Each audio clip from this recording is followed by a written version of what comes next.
kegiatan sebentar. Kami persilahkan narasumber kita, Bu Merty Megawati, MPD ya.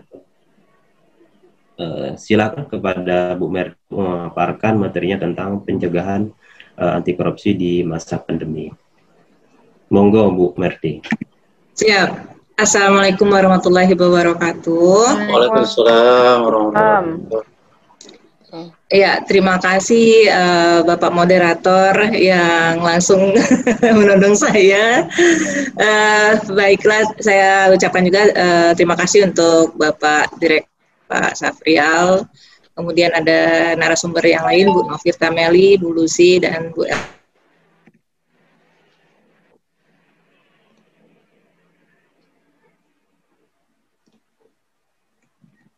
gitu loh untuk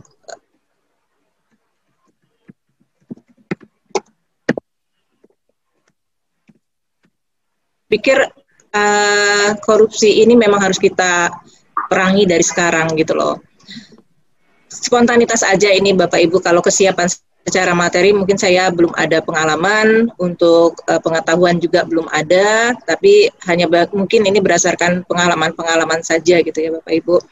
Nah, kalau kita berbicara tentang korupsi, ini adalah sesuatu yang saya pikir hal yang serius gitu loh, yang harus kita tangani dari sejak dini. Kenapa? Karena kalau lantas sejak dari zaman Rasulullah pun ada gitu ya. Mungkin kalau di zaman Rasulullah itu karena dulu mungkin belum ada yang korupsi sampai kayak miliaran gitu ya. Tapi kayak di pasar-pasar seperti itu sudah banyak, seperti kecurangan dalam timbangan dan lain sebagainya. Nah, sebenarnya kalau kita kaitkan dengan agama Islam khususnya itu sudah mengatur itu semua gitu loh. Karena apa? Memang korupsi ini sudah terjadi dari zaman sejak dulu kala sampailah sekarang. Nah, yang bisa kita lakukan mungkin dari diri kita sendiri dulu Bapak Ibu. Saya pikir seperti itu. Nah, kita membentuk karakter kita sejak dari dini sebenarnya ya, kalau menurut saya itu bagaimana kita membentuk karakter untuk tidak korupsi. Karena menurut saya korupsi itu bisa saja terjadi karena ada niat plus kesempatan. Udah kayak kriminal ya. N plus K kata orang gitu ya, niat plus kesempatan gitu loh. Kesempatan ada, tapi kalau ada niat mungkin tidak jadi. Sebaliknya, niat ada tidak ada kesempatan mungkin juga tidak jadi. Jadi kembali lagi ke karakter lagi. Nah, karakter ini yang harus kita bentuk, bahwasanya ada sanksi yang akan kita terima jika kita melakukan sebuah tindakan korupsi misalnya ya, katakan akan korupsi, maka akan ada sanksi baik secara moral maupun secara hukum ya. Nah, jelas-jelas kalau di hukum kita bicara sanksinya dulu supaya kita jadi tahu bahwa wah ini sanksinya tuh main korupsi gitu loh. Bahkan ada yang sampai hukuman mati gitu loh. Nah, jadi akan banyak hal yang dipertaruhkan di sini kalau kita mau melakukan korupsi, maka pikirlah ribuan kali gitu loh untuk melakukan sebuah korupsi, karena punishment-nya ya sanksinya sangat besar gitu loh. Nah, selain dari sanksi sosial, saya akan setuju sekali sanksi hukum. Saya kalau ada sanksi sosial gitu loh Bapak Ibu. Sanksi sosial ini mungkin lebih berat dari sanksi hukum yang diterima. Kalau sanksi hukum mungkin dengan kurungan sekian tahun nanti keluar ya bisa bebas gitu ya. Tapi sanksi sosial itu akan lebih menyakitkan. Mungkin itu nanti pembahasannya ke masalah tentang sanksi ya. Nah, kalau korupsi sendiri, saya tadi sempat ngobrol-ngobrol juga bahwasanya apakah korupsi itu hanya sebatas korupsi materi saja seperti uang gitu ya Bapak Ibu. Nah, bagaimana dengan waktu? Apakah itu bisa juga disebut dengan korupsi? Iya ya gitu loh. Itu juga merupakan bagian dari korupsi gitu loh. Kita mungkin secara tidak sadar gitu atau tidak sengaja kita kerja banyak melakukan korupsi tadi. Korupsi waktu lah yang pasti ya. Misalnya kita tadi sudah ada perjanjian di tempat kerja kita, masuk jam 8 gitu, 8.15, jam 8.30 gitu loh. Nah, di saat jam istirahat juga masuknya jam berapa, kita mungkin malah langsung pulang dan lain sebagainya. Nah, ada banyak hal sekali yang kita lakukan mengenai korupsi waktu. pun juga kaitannya dengan profesi kita sebagai pendidik gitu loh. Kadang-kadang kita juga hanya memberikan tugas, mengkorupsi waktu dan lain sebagainya kepada mahasiswa, datang terlambat. Nah, mungkin secara sanksinya tadi dari dunia kerja mungkin belum ada. Tapi lebih kepada ke beban moral kita aja, tanggung jawab kita saja mungkin. Nah, disinilah karakter-karakter itu yang perlu kita bentuk, bahwasanya ada punishment dalam diri kita, apa nih yang harus kita lakukan gitu loh. Ya, jadi kalau misalnya korupsi waktu di dalam kedisiplinan kerja, mungkin kita tidak kalau misalnya ekstrim sekali kalau kita langsung mengembalikan hak yang bukan hak kita gitu ya. Mungkin ada dari pihak terkait mungkin membuat sebuah aturan, misalnya ada pemotongan dan lain sebagainya sebagai sanksi, bahwasanya ini kalau kita melanggar kedisiplinan seperti itu hanya sebagai contoh saja Pak Ibu. Kalau yang lainnya memang marak sekali korupsi di dosa jauh-jauh lah di negara kita di Indonesia ini. Baru-baru ini mungkin atau sebelumnya kita dengar kasus-kasus per kasus selalu saja kedapatan korupsi.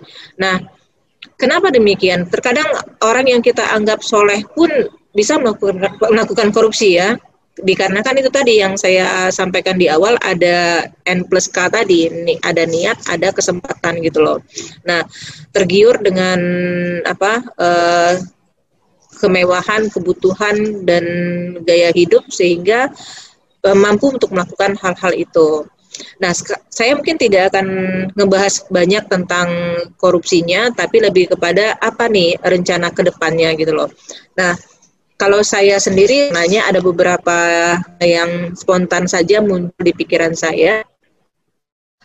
Saya setuju dengan Pak Direktur tadi yang menyatakan bahwasanya nanti pujian tikor, kita alhamdulillah ya sudah punya pujian tikor gitu loh. Dan ini saya pribadi menyambut dengan baik sekali gitu loh. Saya ketemu wadah yang akhirnya bisa kita lakukan untuk sesuatu lah untuk lingkungan kita. Saya pikir kalau untuk menggerakkan atau memberikan penyuluhan itu dari lingkungan terdekat dulu lah gitu loh ya. Nah, ada beberapa hal sih yang saya pikir ke depannya yang mungkin bisa pujian tikor lakukan. Salah satunya tadi mungkin pujian tikor goes to school. Jadi bukan hanya sekedar goes to school, tapi kita punya agenda apa saja yang harus kita lakukan. Kalau saya pribadi melihat itu bagus sekali kita pergi ke sekolah-sekolah. Kalau tadi sasarannya Bapak pujian tikor ke SMA ya, sasarannya seperti itu ya, Pak Moderator ya kalau saya nggak salah tadi ya. Iya. Salah kalau satunya saya, mungkin ya. Salah satu SMA, iya. Bisa saja, iya bagus sih. Tapi saya lebih punya maksudnya saya lebih tertarik selain daripada SMA, kita juga ke sekolah-sekolah dasar gitu loh. Kenapa? Saya punya alasan, karena kalau anti korupsi dan lain sebagainya ini berhubungan dengan karakter gitu loh. Jadi kita harus membangun karakter anak-anak itu sejak dini harusnya. Karakter building itu harusnya diterapkan sejak dini. Nah, kalau sejak dini kita sudah menanamkan nilai-nilai moral di sana, insya Allah mereka itu akan menjadi sosok atau individu yang tumbuh menjadi orang-orang yang bisa dipercaya atau amanah. Contoh pengalaman ya Pak ya, saya melihat tentang kedisiplinan saja. Di Jepang, saya pernah di Jepang Bapak Ibu, ngikutin sebuah program pertukaran pemuda. Nah, pada tahun itu ada tahun 99 gitu loh, sudah cukup lama ya, 21 tahun yang lalu gitu loh. Nah, saya mempelajari di sana, saya mengunjungi sebuah sekolah dasar gitu loh. Nah, saya melihat sekolah dasar pada saat itu, saya ngebandingnya dengan saya juga waktu sekolah dasar di kita ya gitu loh. Karena saya pada saat yang samaan, saya sebelum makan itu melaksanakan kegiatan KKN. Nah, jadi ada perbandingan nih, saya melaksanakan KKN di sebuah kabupaten, kemudian di tahun yang sama, beberapa bulan kemudiannya saya berangkat ke Jepang. Nah, saya membandingkan antara sekolah dasar di sana dengan sekolah dasar yang pernah saya lihat dengan mata kepala saya sendiri gitu loh. Nah, dari sisi kedisiplinan, itu demi sekolah, pada saat jam istirahat mereka itu benar-benar rapi gitu loh Pak Ibu. Ya, jadi kalau kita kan teng-teng gitu langsung keluar kantin dan lain sebagainya. Mereka tidak. Mereka banyakan diam di kelas, kemudian datanglah ya. Jadi ada kayak disiapkan gitu loh Bapak Ibu, disiapkan makanan, datang, kemudian dikasih piket. Anak-anak itu dikasih piket untuk memberikan makanan ke teman-temannya, gitu loh. Nah, di sini ada banyak hal yang kita bisa saya lihat yang bisa dipelajari. Satu, kedisiplinan mereka dalam ngantri untuk mendapatkan jatah. Jadi mereka dikasih prasmanan gitu. Terus yang memberikan makanan itu adalah temannya sendiri gitu loh. Nah, bergiliran nanti temannya. Jadi di satu disiplinnya itu mereka ngantri. Anak-anak sekecil itu lapar tapi bisa ngantri untuk mendapatkan jatahnya. Jadi sedikit cerita nih ya Bapak Ibu ya. Saya ini. Kemudian temennya itu pernah ketangkep sama saya nih Pak, saya kan berdiri di belakangnya gitu lah, saya ngeliatin gimana sih mereka gitu loh. Nah itu satu kenal, jadi misalnya dia lihat yang jaga ini adalah teman dekatnya dia, CS-nya dia lah kayaknya gitulah katakan. Nah dia minta jatahnya itu dilebihi gitu loh. Kalau kita mungkin bahasa kita ya, aku ditambahin satu dong gitu loh, ikannya tambahin gitu ya. Terus apa yang terjadi Bapak Ibu? Anak itu yang bagian piket itu dia tuh langsung ngomong, enggak, jatah kamu cuma satu, tidak boleh lebih dari satu, karena yang lain belum dapat gitu loh. Saya tuh yang terharu gitu, gila ya gitu, anak sekecil ini gitu loh, sudahlah disiplin ngantrinya bagus gitu ya, terus pada saat dia diamanahkan tugas, dan teman dekatnya meminta jatah, yang kalau dia pun kasih itu nggak bakalan ketahuan kok Pak, orang lauknya banyak gitu loh ya, tapi dia tidak mau. Dia tidak mau memberikan satu ekor ikan pun kepada teman akrabnya itu gitu loh. Nah, saya memetik hikmah di situ. Gila ya, orang Jepang itu dari kecil sudah diajari kedisiplinan dan kepercayaan dia. Bayang dong Pak, kalau ini terus dilaksanakan, bahwa ini anak akan tumbuh menjadi pribadi yang amanah gitu loh. Nah itu loh. Nah jadi itu tahun 99. 99, Bapak bayangkanlah dengan kemajuan teknologi, kemajuan pendidikan, pasti lebih ini lagi. Kita tahu bahwa orang Jepang, dan harus kita akui, mereka itu sangat disiplin gitu loh Pak. Sangat-sangat disiplin. Nggak usah jauh-jauh lah, negara Singapura juga begitu ya, yang bersihnya luar biasa. Bahkan kalau Singapura itu sendiri kebersihannya, yang saya tahu tingkat pertama ya di ASEAN ya gitu loh. Nah jadi kenapa bisa seperti itu? Karena mereka adalah pribadi-pribadi yang disiplin. Entahlah disiplinnya itu, nah ini yang saya belum ketemu Pak. Kedisiplinan atau karakter yang terbentuk itu apakah bagian dari kurikulum mereka yang sudah diajarkan sehingga terbentuk secara dari kecil gitu ya, ataukah karena ada suatu punishment yang kuat sehingga mereka takut untuk melakukan kesalahan gitu loh. Jadi kayak misalnya saja ya, kalau di Singapura yang saya tahu, kalau kita buang sampah sembarangan atau meludah sembarangan gitu loh. Dan tapi itu membuat efek jera kepada masyarakat gitu loh. Sehingga it works gitu loh. Itu sangat berpengaruh bagi masyarakat, sehingga kita bisa lihat MRT di sana sangat rapi, bersih, tidak ada yang aneh-aneh. Tapi sementara kalau kita bandingkan dengan kita, mungkin udah banyak coretan ya, kayak baru Transjakarta aja mungkin busnya udah yang gimana-gimana gitu kan ya. Nah, kenapa itu? Jadi apa masalahnya gitu loh? Apakah karena Singapura negara kecil sementara kita yang besar, secara geografis juga yang terlalu luas sehingga sulit untuk mengembangkan atau membuat kedisiplinan ini adalah merupakan sebuah tantangan buat kita sendiri, saya pikir gitu loh ya. Nah, ini juga sering menjadi pembahasan saya secara pribadi sama teman kalau lagi ngobrol Bapak Ibu. Nah, makanya saya tuh sambut banget ini wadah ketika ditawarin, mau nggak nih? Wah, seneng banget saya gitu loh. Kenapa saya ingin berpartisipasi juga sebenarnya Bapak Ibu, untuk selama ini ya memang saya ke lingkungan sekitar saya ajarkan. Memang mengajarkan lebih mengajarkan ilmu itu gampang gitu loh, tapi mengajarkan adab itu yang susah Bapak Ibu gitu loh ya. Dan itu harus dari kecil, saya pikir harus benar-benar dari dini mungkin gitu loh. Kalau sudah besar agak sulit ini gitu loh. Jadi saya sebenarnya agak kurang setuju kalau misalnya ada karakter building itu dilakukan di universitas. Ya sebenarnya mungkin setuju 100% itu enggak. Kenapa? Karena orang yang sudah berada di universitas itu rata-rata sudah dewasa dan karakter mereka tuh udah kebentuk gitu loh, pribadi mereka sebenarnya udah kebentuk gitu ya. Tapi kalau dari kecil, dari dini, dari SD bahkan dari tingkat TK kita lakukan itu, dan itu kontinu ya, maksudnya nggak hanya sebatas TK, SD gitu, tapi lanjut ke SMP, SMA. Karakter building itu ya, kurikulum karakter itu memang. Kenapa hal ini saya pikir, hemat saya sih, insya Allah itu akan tutup gitu loh. Karena Nabi kita aja sebelum menyiarkan agama kan adab dulu yang diperbaiki gitu. Berpuluh tahun beliau memperbaiki adab dulu. Nah adab ini kita harus perbaiki gitu loh Bapak Ibu.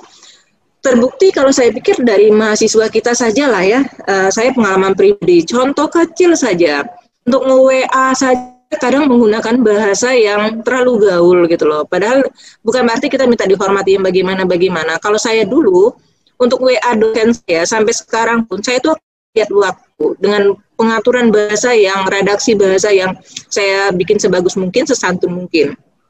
Baru saya WA jauh. Nah kalau sekarang kan kita lihat enggak, mereka lebih kepada tahap. Nah, terkadang juga nggak jelas gitu hal-hal yang tidak penting mereka tanyakan gitu loh. Bukan berarti kita tidak mau menjawab. Ya di sini etiketnya mereka tuh kurang ada, saya lihat tuh. Nah, jadi ada banyak hal yang perlu kita rombak atau perbaiki atau bosan-bosan atau tidak kita mengingatkan mereka gitu loh. Saya tidak tahu ini salahnya di mana sehingga ada kayak yang terputus untuk pembelajaran etika. Saya yakin bahwasanya etika itu kan mungkin tidak dipelajari di sekolah-sekolah, tapi di rumah diajarkan gitu loh. Nah, saya tidak tahu putnya di mana. Sehingga terjadilah pergeseran sekarang ini. Saya lihat yang bisa kita kadang-kadang generasi micin ya, mereka itu semena-mena gitu loh terhadap orang tua. Mereka tidak ada penghormatannya ya, yang tua juga kadang kurang menyayangi yang muda gitu loh. Nah, ini yang harus kita lakukan gitu loh Bapak Ibu.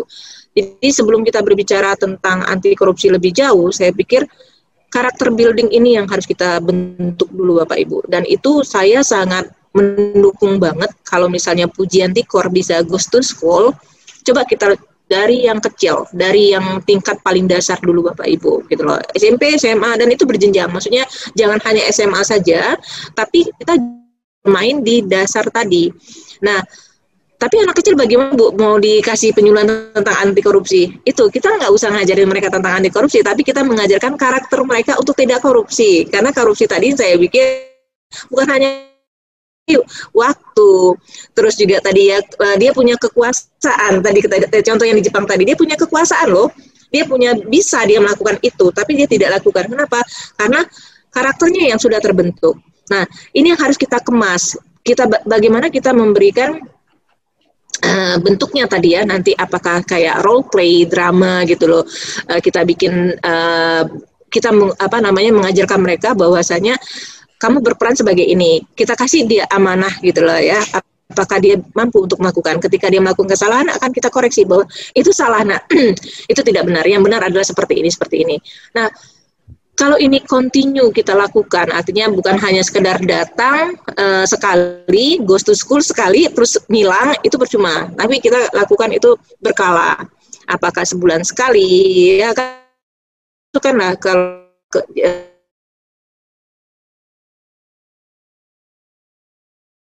kalau memang memungkinkan kurikulum di sekolah-sekolah sudah ada, kurikulum mungkin sudah ada. Nah, didikan tentang sebagainya ini perlu, karena akan Pak, nggak akan cukup sampai di sini. Karena apa? Zamannya sudah ada. Nah, dan saya pikir itu tidak akan pernah berakhir sampai akhir zaman gitu. Nah, yang bisa kita lakukan adalah mengurangi mungkin. Nah, bagaimana cara mengurangi? Kita mungkin tidak orang Indonesia seluruhnya bahwa nggak bisa mungkin, tapi kita lakukan dari lingkungan kita dulu tadi, mungkin dekat ke keluarga kita, ke anak. Contohnya depan mata saya di Jepang gitu ya, saya melihat ataupun di Singapura dan sebagainya dengan kita gitu loh. Nah jadi ayo kita sama-sama melakukan kegiatan ini secara beramai-ramai gitu loh, sporadik gitu, kita menyebar ya sama-sama gitu, yang tanpa sadar mereka bahwasanya melakukan penyuluhan. Jadi kalau menurut itu terus poin gitu ya, harus ngobrol seperti ini. Mungkin ini karena masanya pandemi gitu loh. Tapi bisa kita lakukan dengan banyak cara gitu loh. Misalnya kita juga tidak hanya goes to school, tapi kita bisa juga goes to community. Kan ada banyak sekali komunitas-komunitas yang ada di Jambi, Provinsi Jambi, itu yang bisa kita gandeng gitu loh. Kita ngajak ngobrol asik gitu loh. Jadi kalau di masa pandemi ini mungkin bisa kita akali dengan podcast ya, dengan media sosial, dengan teknologi gitu loh. Jadi tinggal cara-caranya aja yang bisa kita lakukan gitu loh, Bapak Ibu gitu loh. Sesuaikan dengan kondisi saat ini gitu loh. Kalau kondisi tidak memungkinkan apa namanya bertemu langsung, mungkin kita lakukan dengan cara ya podcast tadi umpamanya. Podcast mungkin karena adalah suatu media yang sedang digandrungi oleh banyak kalangan ya. Nah, jadi semua orang bisa melihat itu gitu loh. Nah, kita bikin hidup suasananya itu. Kita bikin tanpa sadar ngobrol-ngobrolan kita itu menjadi inspirasi buat mereka gitu loh. Jadi kisah-kisah atau apa yang bisa memberikan inspirasi, bahkan mereka tidak akan berpikir kan, tidak apa ya, kalau sanksi rasanya sudah cukup banyak sanksi yang diberikan oleh pemerintah ya. Mungkin sebagai salah satu contoh, saya ada lihat di namanya Pak Sahri, bahwasanya ada dari negara Denmark. Coba saya share di sini ya Pak Ibu ya, sebentar. Oke Ibu, mungkin waktunya kita berikan. Silakan di-share, boleh kita kasih waktu. Enggak sih, tadi ya saya hanya mau share aja masalah apa. Boleh, ya. Memperlihatkan bahwasanya ada sanksi-sanksi dari Finlandia, dari Denmark, bahwa kayak negara Denmark itu mereka tidak lagi memberikan sanksi kayak hukuman mati, tapi lebih kepada sanksi sosial gitu loh. Nah itu yang lebih berat kan itu loh. Bisa saya sampaikan Bapak Ibu dengan kondisi yang sangat mendadak dan hanya spontanitas saja ini. Mungkin kalau kedepannya bisa disiapkan lebih baik, mungkin akan saya lebih baik lagi gitu. Terima kasih Bapak Ibu atas kesempatan.